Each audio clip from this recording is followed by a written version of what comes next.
বিয়েতে ৫১টা শাড়ি পেয়েছিল মেয়েটা। অষ্টমঙ্গলায় ফিরে এসে আরও ৬টা।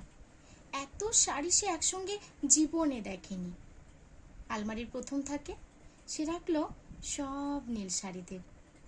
হালকা নীল একটাকে জড়িয়ে ধরে বলল, তুই আমার আকাশ। দ্বিতীয় থাকে সে রাখলো সব গোলাপিদের। গোলাপি একটাকে জড়িয়ে ধরে বলল, তোর নাম অভিমান।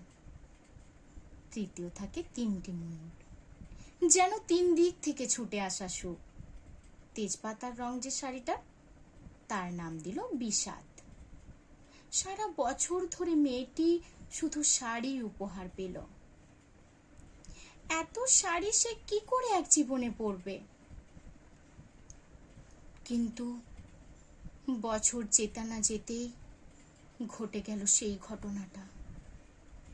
সন্ধ্যের মুখে মেয়েটি বেরিয়েছিল স্বামীর সঙ্গে চাইনিজ খেতে। কাপড়ে মুখ বাঁধা ৩টি ছেলে এসে দাঁড়ালো। স্বামীর পেটে ঢুকে গেল ১২ ইঞ্চি। ওপর থেকে নিচে, নিচে নেমে ডান দিকে যাকে বলে এল। পড়ে রইল খাবার।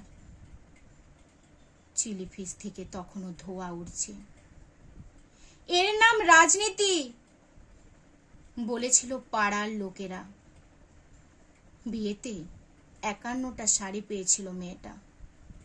অষ্টমঙ্গলায় ফিরে এসে আরো ৬টা।